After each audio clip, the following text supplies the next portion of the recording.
Hey guys কি খবর সবার and welcome back to another video. আজকে আমি মূলত আমার পুরানো ডেস্কটাকে এরকম পিন্টারেস্টি লুক দেওয়ার চেষ্টা করব। আমি না পিন্টারেস্টের যতগুলো রেফারেন্স দেখছিলাম সবগুলোর মধ্যে ডেস্কটা অনেক ক্লিন ছিল আর এরকম কোনো ধরনের শেলফ ছিল না। এজন্য ফার্স্টে এটার উপর থেকে শেলফটাকে খুলে ফেলতে হবে। এই শেলফটাকে টেবিল থেকে খুলতে আমার 400 কোটি বছর সময় লেগে গেছে, কারণ এটা জম্বির মতো আটকা ছিল। এটাকে অনেক কষ্ট করে খোলার পর আমাদের বিছানার সাইডে রেখে দিছি। আচ্ছা তোমাদের আমি আরেকটা কথা বলি, আমাদের টেবিলটা আগে বিছানার এই সাইডে ছিল, তারপর আমি এটাকে ওই সাইডে নিয়ে গেছি, কারণ আমাদের ঘরের ভিতর ওয়ালের উপর দাগ ঠাক দিয়ে ওয়ালের অবস্থা পুরো 12টা বাজারে। আগে এখানে যারা ছিল যারা মানুষ ছিল নাকি জঙ্গলি ছিল সেটা আমি জানি। আমাদের ঘরের মধ্যে এই সাইডের ওয়ালের অবস্থা মোটামুটি বাট একদম ভালো এটা বলা যায়। যাই হোক, এগুলো হচ্ছে আমার অনেক পুরানো সফটলাইট বক্স যেগুলোকে আমি ঘরে বসে বানাইছি। যেহেতু পুরো সেটআপটা পিন্টারেস্ট ইন্সপায়ার থাকবে সেহেতু ভাবলাম এটার উপরে হোয়াইট কালার দিয়া মানে হোয়াইট কালার পেপার দিয়ে লাগাই। তোমরা যদি ইউটিউবে গিয়ে সফটলাইট ডিআইওয়াই এট হোম সার্চ দাও তাহলে অনেকগুলো টিউটোরিয়াল পাওয়া যাবে এটা বানানোর। তো আমি এটার 4 সাইড দিয়ে white colour paper B7000 glue এর সাহায্যে পুরোটার উপর লাগাই নিছি। ততক্ষণ না তোমরা ভিডিওর মধ্যে লাইক করে দাও। আজকের ভিডিওর মধ্যে আমি 500 লাইকের টার্গেট রাখলাম, আশা করি তোমরা পূরণ করে দিবে। এটা হচ্ছে ফাইনাল লুক এন্ড আগের থেকে দেখতে মোটামুটি আলহামদুলিল্লাহ ভালোই লাগতো। তোমরা অনেকে হয়তো জানো না আমার কাছে একটা কম্পিউটার টেবিল আছে আর ওই টেবিলের উপর কোনো ধরনের শেলফ ছিল না। আর আমি আমার ওই সফট লাইট বক্সটাকে এই টেবিলের এই সাইডে রাখছি এন্ড এটার উপর আরেকটা লাইট আছে। ওই লাইটটা হয়তো ভালোই হয়েছে, লাইটিং নিয়ে এত বেশি টেনশন করা লাগবে না। এরপর আমি ভাবছিলাম আমার টেবিল স্টিকারটাকে চেঞ্জ করব, অনেক ময়লা হয়ে গেছে বাট আমার কাছে কোনো টাকা পয়সা নেই। দেখছো তোমরা যে আমাকে সারাক্ষণ বড় লুকস বলো, আমি যে কত করি। আমার ওই আগের শেলফটার উপর থেকে হোয়াইট স্টিকার গুলো খুলে এই টেবিলটার উপর লাগাই নিছি। এমনি তো এটার উপর জিনিসপত্র রাখার পর কেউ বুঝতে পারবে না এখানে যে কি হয়েছে।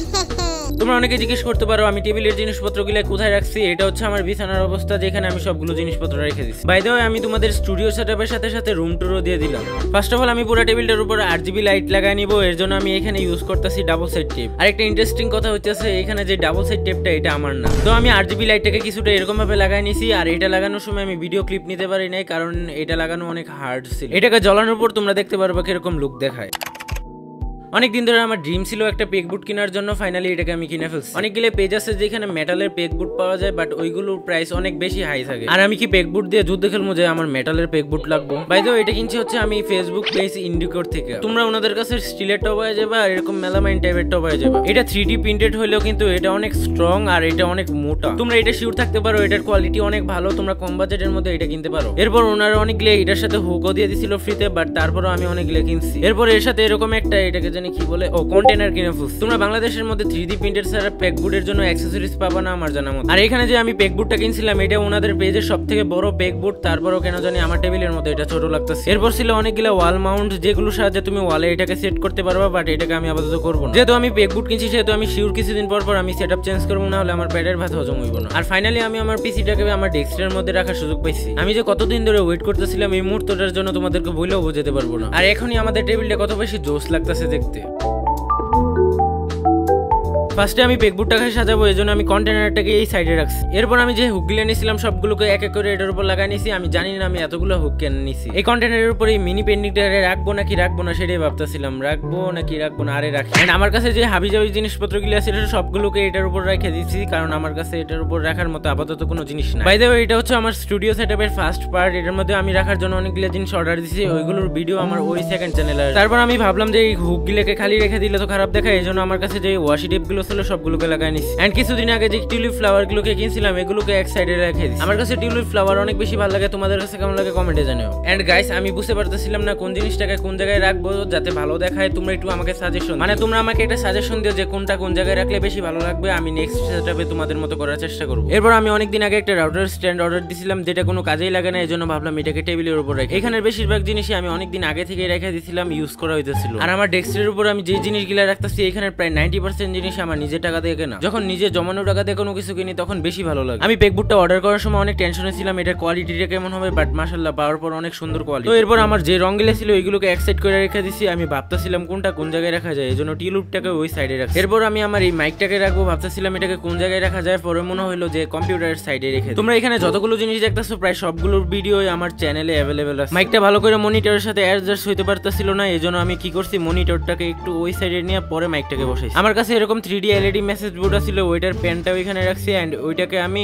ওই রাউটারের উপর রেখেছি। আমার কাছে যতগুলো ক্লিয়ার ক্রাফট ছিল ওইগুলোকে রাখছি এন্ড বাকিগুলোকে রাখি না, কারণ ওইগুলো ময়লা হয়ে গেছে। আমি ভাবছিলাম একটা RGB মেকানিক্যাল কিবোর্ড কিনবো, বাট অ্যাজ ইউজুয়াল আমার কাছে কোনো টাকা নাই। এমনিতে এই কিবোর্ডটার কম্বিনেশনও খারাপ দেখায় না, কারণ এখানে একটা ব্ল্যাক এন্ড হোয়াইট এর অ্যাস্থেটিক লুক আসতেছে। আমার মাউসটা ব্ল্যাক কালার ছিল, ভালোই হয়েছে। ব্ল্যাক কালার না হলে অন্য কালার হলে খারাপ দেখাই। ভিডিও করতে করতে আমার খেয়ালই ছিল না মনিটরের লাইন লাগাই নেই, আর আমি এখানে সবকিছু সেটআপ করে ফেলতেছি। এখানে আমি মনিটরের লাইন লাগানোর অনেকক্ষণ ধরে ট্রাই করতেছিলাম, পরে গিয়ে দেখি আমি ভুল লাইন লাগাইতেছি। মানে আমি যেই মাথাটা পিসির মধ্যে লাগামো ওইটা আমি মনিটরের মধ্যে লাগানোর ট্রাই করতেছি। মানে আমি আজকাল বেশি বকবক করতে করতে পাগল হয়ে যেতেছি। বাই দ্য ওয়ে, আমি অনেকক্ষণের চেষ্টার পর ফাইনালি মনিটরের লাইনটা লাগাইতে পারছি।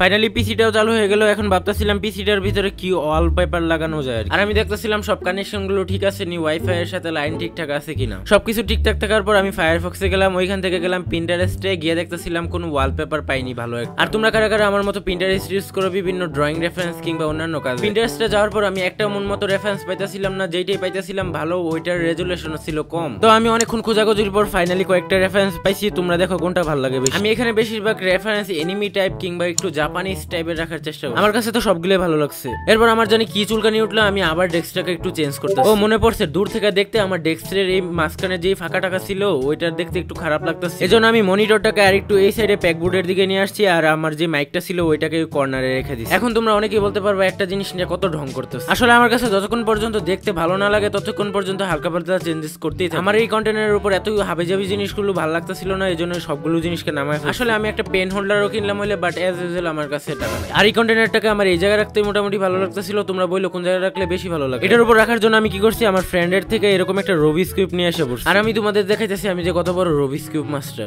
আমি 1 সেকেন্ডে রবিস কিউব মিলে ফেলছি। তোমরা কি কেউ পারবা? এটার সাথে এরকম একটা স্ট্যান্ড ছিল, ওইটাকে আমি নিয়ে এসে পড়ছি। আর আমি ভাবতেছিলাম এটার উপর কিভাবে রাখবো। আমার দরকার ছিল ওই সাদা পাটটা এইদিকে থাকবে, বাট আমি কোনোভাবেই পারতাছিলাম না। ফাইনালি 500 কোটি বছর পর আমি এটাকে মিলাইতে পারছি, কিন্তু মিলানের পর দেখি সাদা পাটটা থাকে নিচের দিকে। বাই দ্য ওয়ে, তোমরা আমাকে জানাও পেকবোর্ডের উপর কোন কোন অ্যাকসেসরিজ গুলো রাখলে অনেক বেশি সুন্দর লাগে আর এস্থেটিক একটা লুক আসে। আমি অনেকক্ষণ পর বুঝতে পারলাম আমি যে স্ট্যান্ডটা বসাইছি ওইটাই আমি ভুল লাগাইছি। ওই স্ট্যান্ডটাকে ঠিক মতো লাগাইছি পরে মিলে গেছে। আমার উপর মাসিও হাসতেছে। এরপর এটার উপর যে জিনিসগুলো ছিল ওইগুলোকে আগের মতো রেখে দিছি, এন্ড এখানে যে মিনি পেইন্টিংটা ছিল ওইটাকে শুধু সাইড করে রেখে দিছি। তোমরা হয়তো অনেকে দেখছো ওই স্ট্যান্ড আমি কিছুদিন আগেই তৈরি করছিলাম, আর এটা হচ্ছে আমার স্ট্যান্ড যেটার মাধ্যমে আমি ভিডিও রেকর্ড করি। সবকিছুতে দেখাইলাম। এখন পড়ার জিনিসপত্র কোন জায়গায় রাখছি ওইগুলোও দেখা দিলাম, না হলে তোমরা বলবা আমি কি পড়ালেখা ছেড়ে দিছি না। আর এটা হচ্ছে টেবিলের নিচের অবস্থা, তার থার দিয়ে মানে পুরো টেবিলটা একদম ভরা। আর এটার পাশে আছে ওয়াইফাই, আর এই ওয়াইফাই এর উপরে আছে আমার একটা ডয়ার। এই ডয়ারের ভিতরে রহস্যময় জিনিস, মানে আমার আর্ট এন্ড ক্রাফটের হাবিজাবি জিনিসগুলো। এতক্ষণ তো তোমরা মোটামুটি পরিষ্কার জিনিসপত্র দেখতেছিলা, বাট এটা তোমরা দেখো মানে এখানে আমি আমার সব ধরনের হাবিজাবি যত ধরনের জিনিস আছে সবগুলো এখানে। এজন্য এটার অবস্থা একটু বেশি ভয়ঙ্কর।